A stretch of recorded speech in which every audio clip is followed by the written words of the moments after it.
Wait, let's go to Urban Meyer because there's a Buckeye officiating question I have. So Ohio State, 728 straight plays that Ohio State's defense has been on the field, and it's a very good defense, and there hasn't been a holding call on any offensive line over those 728 games. So you got Sawyer, you got NFL bodies. So you tell me, is that something Ryan Day is saying to the officials? Guys, I got first-round defensive linemen. You're telling me 728 plays, nobody's held us once? What do you do as a coach? No, you call it into the head of the officials, and then the other thing is you just work the game constantly. And I've done that before, and to act like there's a conspiracy theory against Ohio State, that's silly to think that. But the numbers are pretty.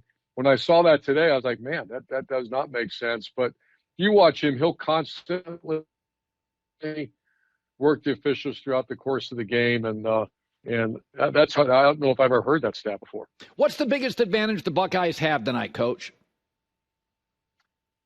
Their defense. Ohio State's defense is incredible. I was talking earlier today on Big Ten Network about Ryan Day and Chip Kelly to manage a game and to call a game when you know your defense. You score 3 touchdowns, you're probably going to win. And I think their Ohio State defense is elite. I think Notre Dame offense, they're a decent running team. Their quarterback has been their number one ball carrier the last 3 games in the playoffs. They just really struggle throwing the ball. That I used to tell our offense this, Colin, when we had a defense like that: get us 2 first downs every time you touch the ball, we'll win this game. That means you're always making them play the long field, and it's great to manage a game when you have a defense like this. What do you make of Riley Leonard as a prospect? I like him. I've been saying this all year. He's the most underrated quarterback in college football. Everybody says I'm out of my gourd.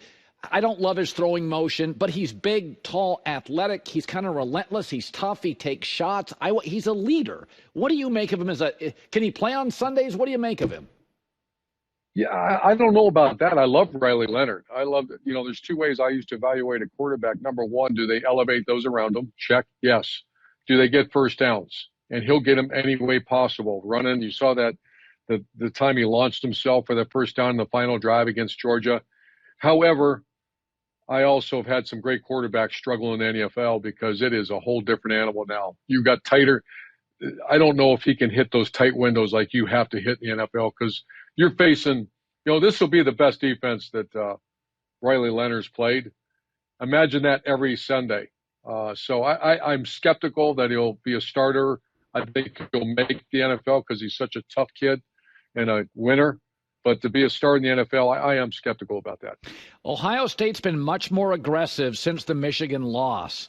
Is that Ryan Day looking himself in the mirror? Is it Chip Kelly talking to him? This offense, they've gotten very aggressive. What's happened inside the room that I don't see? The film room, the sitting down, going to lunch with Ryan Day and Chip Kelly. What turned it for Ryan? The Wolverine strengths. They've gotten very creative. You can see in the scripts, they usually script about 10 or 15 plays to start the game.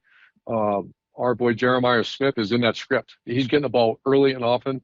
His best players are getting the ball early and often, and they're not playing between the tackles. They're playing outside the tackles, and they're throwing the ball, which is their strength. I think they're the strongest, they're the best perimeter team in the country with their skill set. So that's what they've been doing. And then also, once they cross the 50-yard line with this defense they have, you get real aggressive. Because even if you turn it over or if you have to punt, that's a win because that offense is starting, your opposing offense is starting deep in their own territory. If you were Notre Dame, you can't match up with Ohio State offensively. If you're Notre Dame, they have very good corners. The last couple of years, they got NFL players. Would you roll the dice on Smith on the outside and say, listen, we got to load the box up. We got to force them to beat us over the top. They're not going to grind us and keep our offense off the field. Like, how would you defend Ohio State's offense when you have a perimeter player that might as well be an NFL player playing on Saturdays? Yeah, that's a great question, Colin. I would not. Al Golden is a friend of mine. He's an excellent coach. They play the most man coverage in America, but they have not faced anything close to this. They've not faced a great quarterback. Georgia was a shell of themselves. And Penn State, the receivers just aren't typical Penn State receivers. So they've not faced anything like this. I would change I mean, this is pretty drastic. You've had over a week to prepare for this game. I would come out with the Wolverine defense. That means play too high, force them and challenge them to run the ball and rally up and keep the ball in front of you. I would not. Now, I know they have very good players on defense, but you play man coverage against this Ohio State team, a consistent dose of it. I'm not sure this game they're going to score a lot of points early in the first half. The other way, I think you keep the ball in front of you. It's a little bit against what Notre Dame has done in the past this year, but they've not seen anything like this as far as the offensive skill. So, no, I would not sit man coverage against this Ohio State team. By the way, you were a big underdog very, very infrequently. In fact, I can't remember ever. When you go into a game, and it's a big game, and you are a prohibitive favorite, how does that not get in your head, Urban? I mean, if you have an early turnover and just say, guys, come on, we're getting we're losing ourselves here.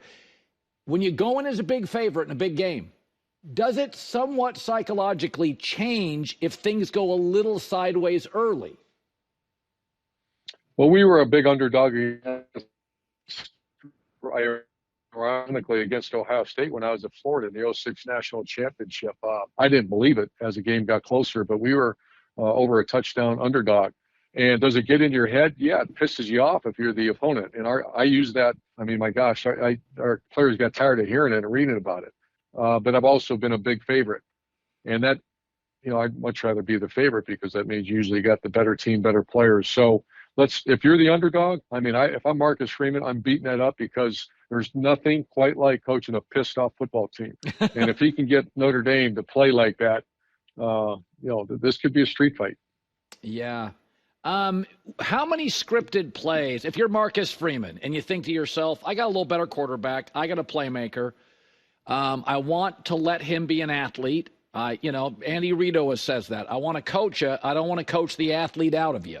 So I'm Marcus Freeman. I'm coming into this thing. I'm like, listen, we don't have as good a stock as they do. We don't have as good of players. So I got to let Riley make some stuff happen. I got to let my playmakers, and I don't have a ton of them. How many do you script if you're Marcus? You say to yourself, I'm going to script you about 6, but kid, some of this stuff's going to have to be you. I mean, what do you do if you're Notre Dame and Freeman knowing we don't, on paper, I may see a score and a touchdown. How do you generate? Is it tricks? Special teams, by the way, Coach. Do you come in and say, we got some explosives on special teams? That's an advantage to me Marcus Freeman may have. Like, I know I got to take risks, and I'm comfortable if they fail. Well, you look at what they did against Georgia. It was a 7-7 game, and there was a 14-point flip within 54 seconds. What happened? The University of Georgia made a mistake, and they tried in that 2-minute drill, to force, when they shouldn't have. They had a backup quarterback, and they weren't, they haven't played great all year on offense. So what happens? They turn it over. Notre Dame scores on the short field, and then they hit the kickoff return for a touchdown. So special teams, Ohio State is a very conservative special teams. They don't return their kicks. They rarely go after the punts. So I would, and I know Marcus Freeman well, he's thinking this is an advantage. So that's one of the few advantages that they have. The other thing is, yes, you have to somehow get an extended drive. How's that? A fake punt like they did against Georgia. So I would expect, and I'm glad you brought that up, I think the viewer can expect at some point, I bet he's got 4 momentum shifts on his game plan. And a momentum shift is a fake punt or some type of reverse, something to extend a play or get a big hit. Do you get nervous for games you're not coaching in when it involves a team you've coached like Ohio State? Not at all. I'm very close, obviously, with Ryan Day and their staff, but I'm also close with Marcus Freeman. And I spent several years at Notre Dame, and I got so much respect for that school. So I'm really happy these two teams are playing it. But do I get nervous? No. I'm talking to Colin Cowherd a couple hours before the game. Are you kidding me? Sometimes I get nervous for these young players. Maybe it's my age, but I'm like yesterday with Josh Allen and Lamar. I felt so terrible when Lamar threw a pick. I'm like, oh, I love this kid. Listen, Ohio State-Notre Dame. That is big-time college football. I know there's been a lot of NIL and a lot of transfer portal and a lot of stuff that drives us crazy. By the way, if you talk to Belichick, what does he make of the first couple weeks on the job? I have not. I texted him. He did not hit me back. He might have a different number now, but I saw some pictures of him in his shirt and tie and sport coat, on the road recruiting. And I can't wait to talk to him at some point. Say, my gosh, man, do you really enjoy that and going to the kids' home and all that? So he's probably great at it because he's great at everything he does, and he's going to adapt well. So I mean, that's going to be a great storyline to watch what happens with Coach. Have fun tonight, Coach. Ohio State-Notre Dame. I like the Buckeyes, but I think Marcus will have a trick or two up his sleeve and make it close. And good talking to you again.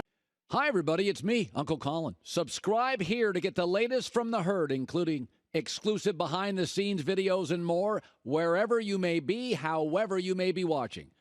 Thanks again for making us part of your day.